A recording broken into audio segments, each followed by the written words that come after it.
Bendiciones, amados hermanos, les saluda su hermana en Cristo, la profeta Alejandra Quiroz de Costa Rica. Y es un privilegio que Dios nos da poder compartir con ustedes esta porción de las Escrituras que les estaré comunicando en esta hora. Quisiera que me acompañen al libro de Primera de Samuel, capítulo 6, versículo 1. Dice la Escritura: estuvo el arca de Jehová en la tierra de los filisteos 7 meses. Entonces los filisteos, llamando a los sacerdotes y adivinos, preguntaron: ¿qué haremos del arca de Jehová? Hacednos saber de qué manera la hemos de volver a enviar a su lugar. Ellos dijeron: si enviáis el arca de Dios de Israel, no la enviéis vacía, sino pagadle la expiación. Entonces seréis sanos y conoceréis por qué no se apartó de vosotros su mano. Y ellos dijeron: ¿y qué será la expiación que le pagaremos? Ellos respondieron: conforme al número de los príncipes de los filisteos, 5 tumores de oro y 5 ratones de oro, porque una misma plaga ha afligido a todos vosotros y a vuestros príncipes. Haréis pues figuras de vuestros tumores y de vuestros ratones, que destruyen la tierra, y daréis gloria al Dios de Israel. Quizás aliviará su mano de sobre vosotros, y de sobre vuestros dioses, y de sobre vuestra tierra. ¿Por qué endurecéis vuestro corazón como los egipcios y Faraón endurecieron su corazón? Después que los había tratado así, no los dejaron ir y se fueron. Haced pues ahora un carro nuevo, y tomad luego 2 vacas que críen, a las cuales no haya sido puesto yugo, y uncid las vacas al carro, y haced volver sus becerros de detrás de ellas a casa. Tomaréis luego el arca de Jehová y la pondréis sobre el carro, y las joyas de oro que le habéis de pagar en ofrenda por la culpa, las pondréis en una caja al lado de ella, y la dejaréis que se vaya. Y observaréis si sube por el camino de su tierra a Bet-Semes. Él nos ha hecho este mal tan grande, y si no, sabremos que no es su mano la que nos ha herido, sino que esto ocurrió por accidente. He querido tomar esta escritura para compartir con ustedes algo que yo considero una de las cosas más tremendas que Dios pudo haberme mostrado, revelado a mi vida. Y tiene que ver con el surgimiento, levantamiento del tabernáculo de David. Estamos entendidos que en estos tiempos el Señor ha hablado que viene la restauración, que tiene que ser restaurado el tabernáculo de David, para que el resto de los hombres busque al Señor. En la otra porción paralela dice la Escritura que el tabernáculo de David iba a ser restaurado para que el pueblo de Dios posea las naciones y el resto de Edom. Sabe, tabernáculo de David tiene que ver con adoración, pero no cualquier tipo de adoración. Tiene que ver con adoración que se levantará no solo en 4 paredes. Tabernáculo de David no es solo adoración 24 horas, no es solo danza, no es solo júbilo. Por eso he querido compartir con ustedes esta porción de la palabra de Dios.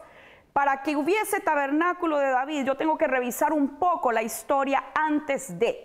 Recordemos que el tabernáculo de Moisés había tenido su final en los tiempos del sacerdote Elí. Hasta ese tiempo, el modelo de adoración del tabernáculo de Moisés había estado establecido. El día que el arca del pacto es llevada cautiva por los filisteos, el modelo de tabernáculo de Moisés se terminó. Entonces veo cómo Dios empieza a trabajar, a hacer algo sorprendente. Parece ser, según los filisteos, probablemente ellos en su mente creían que habían secuestrado al Dios de Israel. Pero yo quiero darle qué es lo que yo pienso, cuál es mi pensamiento. Para mí, yo creo que era mejor para Dios que el arca del pacto fuera a darse un paseíto unos días a tierra filistea, que permanecer en medio de un sacerdocio de impiedad. Cuando el arca del pacto fue quitada, el juicio vino de inmediato sobre los hijos de Elí y sobre la casa de Elí. De ahí es donde surge un nuevo sacerdocio, porque siempre que va a haber un cambio en la adoración, Dios levanta un nuevo sacerdocio. Cuando la dimensión de adoración será llevada a un nuevo nivel, Dios cambiaría el sacerdocio. Ahora, el sacerdote Samuel, conocemos la historia, es levantado por Dios. El arca del pacto está cautiva por los filisteos. El rey Saúl nunca se interesó en hacer retornar el arca del pacto, traerla a Jerusalén.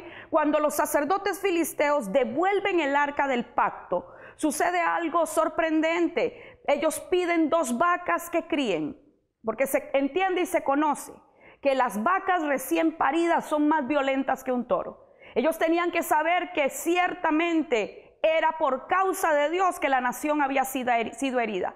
Entonces ellos colocan el arca del pacto sobre un carro nuevo, con 2 vacas recién paridas que van por el camino de Bet-Semes. Dice la escritura que encerraron los becerros, o sea, los bebés de esas vacas fueron encerrados en casa. Las vacas iban bramando. Yo casi que podría decir que esas vacas, ese bramido era como el llanto, porque entiendo esto. Cuando Dios levanta a alguien para llevar el arca de su presencia a la posición donde Dios la quiere tener, para esa persona quizás que sea ilustrada a través de estas vacas, para esa persona no será fácil. Tendrá que dejar muchas cosas, tendrá que abandonarse a sí mismo, tendrá que morir y renunciar muchas veces hasta lo que más ama. Esas vacas retornaron el arca del pacto a las fronteras de la nación de Israel. Cuando ellas llegan a ese lugar, los hombres de Bet-Semes destapan el arca del pacto y mueren 50,070.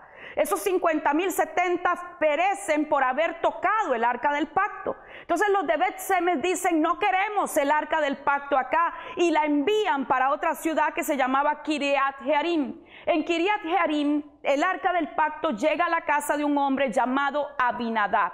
Ellos consagran el arca del pacto, a uno de los hijos de Abinadab, llamado Eliezer, para que él cuide el arca del pacto. Según mis cálculos, porque pasaron aproximadamente 20 años de que Samuel fue juez, más los días de Saúl, más los días donde David viene a reinar en Jerusalén, y resulta ser más o menos una época o un tiempo de 72 años que estuvo el arca del pacto en la casa de Abinadab. Quiero recapitular esto. El arca del pacto estuvo 7 meses en el territorio filisteo y provocó desastres en el campo del enemigo.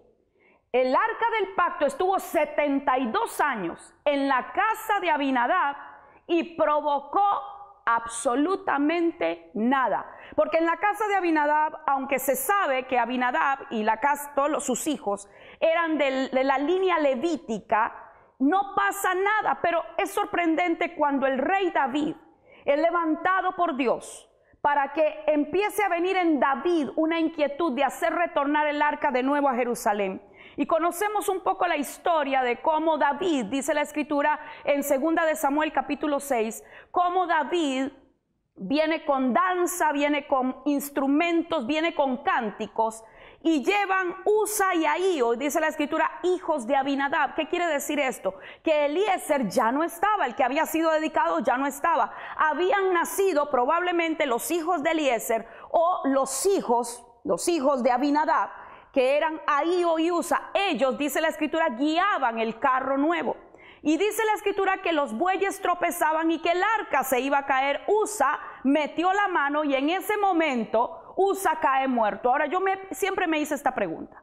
Me hice la pregunta: ¿cómo es que un hombre que vivió todos los años con el arca del pacto, de repente cae muerto cuando la toca? Porque si bien los levitas estaban para el oficio de todo esto, ¿cómo es posible que Usa al tocar el arca del pacto caiga muerto? Y pude entender algo cuando el Señor me mostró esto. Me dijo: es que el error no fue solo de Usa, el error fue de David, porque David hizo un carro nuevo. Eso era permitido a los filisteos, pero no a aquellos que transportaban mi presencia, me dijo el Señor, dentro de mi territorio. ¿Qué te quiero decir con esto? Que la presencia de Dios, la gloria de Dios, no puede ser llevada conforme al sistema, conforme a la norma humana. Tiene que ser llevada conforme al diseño del cielo. Se requerían los hombros del sacerdocio levita para poder transportar el arca del pacto. Ahora, en la segunda oportunidad, cuando David ve esto, hace que el arca del pacto sea llevada a la casa de Obed-Edom, y me sorprendió algo, porque Obed-Edom, dice la escritura, que mientras el arca del pacto estuvo ahí, que fueron tan solo 3 meses, Dios bendijo a Obed-Edom en todo.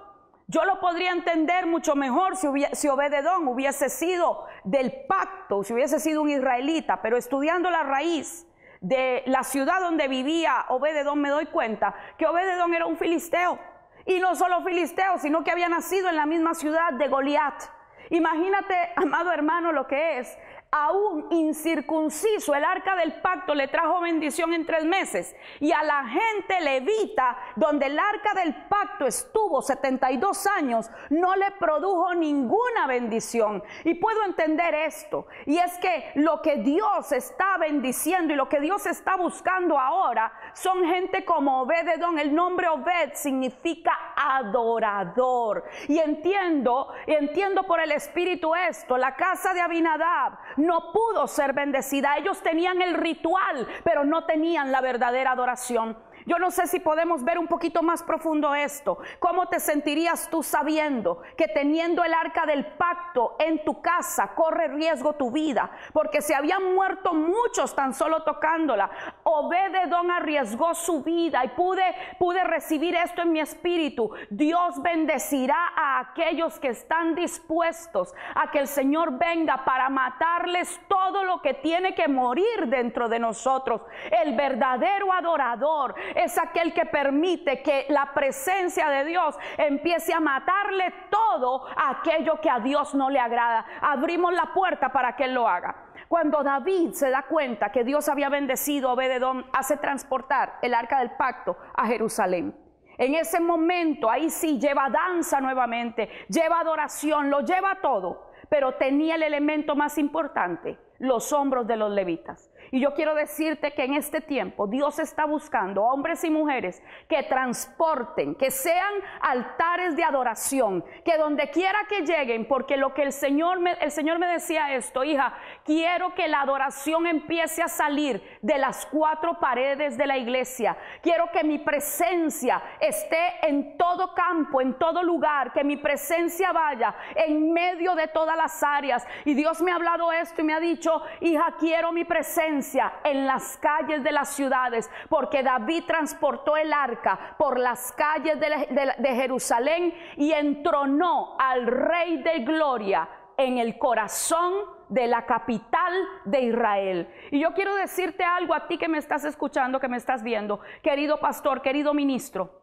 Dios te está invitando a que seas como David, que este 12-12-12, tú, con toda la casa ministerial que tú diriges, donde quiera que te encuentres, puedas ser parte de aquellos que Dios va a usar para levantar altares de adoración, no solamente en las congregaciones, no, en los estadios, en los lugares, en las plazas, en lugares abiertos, que la iglesia se reúna para que levantemos el altar de adoración al Dios viviente y veamos el cumplimiento de lo que dice el libro de los Hechos capítulo 15, que en los postreros tiempos sería restaurado el tabernáculo de David para que el resto de los hombres conozca al Señor y todos los gentiles sobre los cuales es invocado su nombre. Creo que después de este altar vendrá una ola de salvación, se despertará una gran cosecha en nuestras naciones. Así que te invito a formar parte de los adoradores que estarán desde el Canadá hasta la Patagonia, adorando al Rey de Gloria. Es hora de que el arca del pacto venga en hombros de levitas a establecerse en el corazón de nuestras naciones. Te bendigo en el nombre de Jesús.